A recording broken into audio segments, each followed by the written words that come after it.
Hello everyone, welcome to my YouTube channel and Facebook page EFTI IFTI। তো আজকে আমি আমার ব্লগে যে বিষয়টি নিয়ে কথা বলবো সেটা হচ্ছে বাইক। আসলে এই বাইকটা ইয়াং জেনারেশনদের জন্য কতটা ইম্পর্টেন্ট সেই বিষয় নিয়ে আজকে আমি কথা বলবো আমার এই ব্লগে।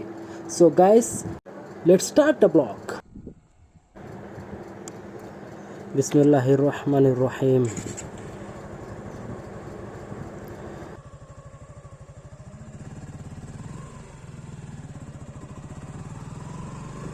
আসলে একটা বিষয় কি জানেন, আমাদের মধ্যে যারা হচ্ছে 9, 10, 11, 12 এবং ইভেন অনার্স ফার্স্ট ইয়ারে পড়ে, তাদের মধ্যে আসলে একটা প্রবণতা থাকে যে এই বয়সে আমার একটা বাইক থাকবে, একটা ভালো মানের বাইক থাকবে এবং আমার একটা গার্লফ্রেন্ড থাকবে। আমার বাইকের পিছনে আমার গার্লফ্রেন্ডকে নিয়ে আমি উরুম দুরুম টানাটানি করব, বাইকটা বুম বুম করে শব্দ করব।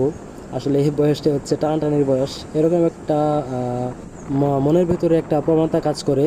আসলে ব্যাপারটা কি, আমাদের লাইফটা হচ্ছে সবচেয়ে বেশি ইম্পর্টেন্ট বাইকের চেয়ে, বাকি সব কিছু হচ্ছে, যার জন্য আমাদেরকে সবসময় আমাদের নিজের লাইফের দিকে খেয়াল রাখতে হবে, নিজের লাইফের সেফটি সিকিউরিটি এবং কীভাবে সেফলি থাকা যায়।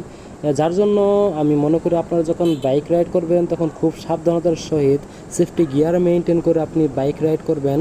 যাদের বাসা দূরে স্কুল থেকে বা কলেজ থেকে বা ইউনিভার্সিটি থেকে, তারা বাইকের সাহায্যে খুব সহজেই খুব ইজিলিভাবে ভার্সিটিতে বা কলেজে যাতায়াত করতে পারে, যার জন্য আসলে বাইকটা আমাদের জন্য খুব একটা ইম্পর্টেন্ট। আর যদি আমি ঢাকা শহরের কথা বলি, ঢাকা শহরে যে পরিমাণ জ্যাম ট্রাফিকের অবস্থা, সেই তুলনায় আসলে ঢাকা শহরে আমি মনে করি বা ঢাকা শহরের মতোই কিছু শহর রয়েছে যেখানে খুব জ্যাম, ইভেন ট্রাফিকের অবস্থা বেশি ভালো না। সেখানে আমি মনে করি যে বাইকটা খুব ইম্পর্টেন্ট, কারণ আপনার দেখা গেছে বাস ভাড়া দিতে দিতেই আপনার পকেটের অবস্থা খুব খারাপ। শুধু বাস ভাড়া নয়, রিক্সা ভাড়া বলেন, বাকি যত কিছুই বলেন, প্লাস আপনার যে একটা হেসেল পোহাতে হয় জ্যামের ভিতরে, বাস বারবার দাঁড়ায়, বারবার যাত্রী চলে। ইভেন আপনি বাস ড্রাইভার হেল্পারের সাথে চিল্লাচিল্লি করার পরেও কোনো কাজ হয় না, আপনার মাথা গরম হয়ে থাকে। এই বিভিন্ন প্রকার জিনিস বিষয় হিসাব করলে দেখা যায় যে আসলে এ বয়সে বাইকটা আসলেও দরকার আমাদের প্রয়োজনীয় টুকটাক কাজকর্মগুলো চালানোর জন্য। যেমন দেখা গেছে আপনি বাসা থেকে কোথাও বের হবেন, কোথাও ঘুরতে যাবেন, ইভেন আপনি টুকটাক কিছু বাজার করতে যাবেন, শপিং করতে যাবেন, সেই ক্ষেত্রে আপনার বাইকটা আসলে দরকার পড়ে লাগে। কারণ ঢাকা শহরের যদি কথা চিন্তা করেন, দেখা যাবে আপনি যদি উত্তরা থেকে মতিঝিল বা উত্তরা থেকে ফার্মগেট বা উত্তরা থেকে নিউ মার্কেট যেতে চান, সেক্ষেত্রেও দেখা গেছে আপনার 2 ঘন্টা থেকে 3 ঘন্টা লেগে যাচ্ছে, অনেক সময় 4 ঘন্টাও লেগে যায়। শুধু সময়ের কথা তো বাদই দিলাম, সময় ছাড়াও আপনি যে পরিমাণ টায়ার্ড হবেন, আর ডাস্ট আপনার মানে ফুল বডি একদম, চেহারা ফেস থেকে শুরু করে ফুল বডি একদম ধুলাবালি দিয়ে একদম অবস্থা খারাপ হয়ে একাকার হয়ে যাবে। যার জন্য আমি মনে করি যে আসলে না, এরকম টুকটাক দরকারের জন্য আসলে বাইকটা প্রয়োজন। আর বিশেষ করে যেমন আমি আমার বাইকটা কেনার একমাত্র রিজন হচ্ছে, আমি যেহেতু ইউনিভার্সিটিতে স্টাডি করতেছি, যার জন্য আমার সামনে বিভিন্ন ইন্টার্নি রয়েছে, বিভিন্ন থিসিস পেপার, থিসিসের কাজ রয়েছে, প্র্যাকটিকাম, এইগুলো অনেক কিছু রয়েছে, বা সাইট ভিজিটে যেতে হবে আমাকে। যার জন্য আমি বাইকটা কিনেছি, প্লাস আমার বাসা থেকে ভার্সিটিতে যাওয়ার জন্য আমার একটা বাইক দরকার ছিল, কারণ কন্টিনিউয়াসলি রিক্সা বা বাসের সাহায্যে বা সিএনজি বা পাঠাও উবার যেটাই বলেন, এটার সাহায্যে আসলে রেগুলার আমার কাছে যাওয়া কষ্টসাধ্য মনে হয়েছে। যার জন্য আসলে আমি বাইকটা নিয়ে নিয়েছি, এখন আমার যাওয়া খুব ইজি হবে। প্লাস যেহেতু আমরা ব্যাচেলর হিসেবে থাকি, সেই জন্য দেখা যায় যে অনেক সময় বাজার সদাই করতে হয়, তো বাজারে যাওয়ার জন্য আমার বাইকটা খুব ভালো একটা কাজে লাগবে।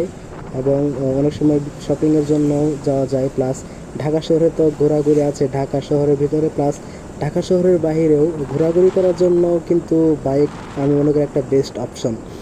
যেমন ধরেন 300 ফিট, মাওয়া, পূর্বাচল এক্সপ্রেসওয়ে থেকে শুরু করে প্লাস অনেক জায়গায় ঘোরার মতো জায়গা রয়েছে, বা বিভিন্ন পার্ক রয়েছে। মানে যখন যেখানে মন চাইবে সেখানেই চলে যেতে পারবো, শুধু বাইকের তেলটাই দরকার হবে। এই জন্য মনে করি যে হ্যাঁ, আমাদের মতো যারা ইয়াং পোলাপান রয়েছে, সামর্থ্য থাকলে বাইক কেনা দরকার। আর টুকটাক কাজে তো লাগেই। প্লাস বাইক থাকলে আপনি ধরেন হুটহাট করে যখন যেখানে যেতে মন চাইবে সেখানে চলে যেতে পারবেন। যার জন্য আমি মনে করি বাইকটা ইম্পর্টেন্ট। তো আমার ব্লগ আজকে এই পর্যন্তই। তো তবে একটা জিনিস কি, যারা আমরা ইয়াং জেনারেশন রয়েছি বা ইয়াং ছেলেপেলে যারা রয়েছে, আমাদেরকে সবসময় সেফটি সহকারে বাইক রাইড করতে হবে, সেফলিভাবে, খুব সেফলিভাবে। কারণ লাইফ আসলে একটাই।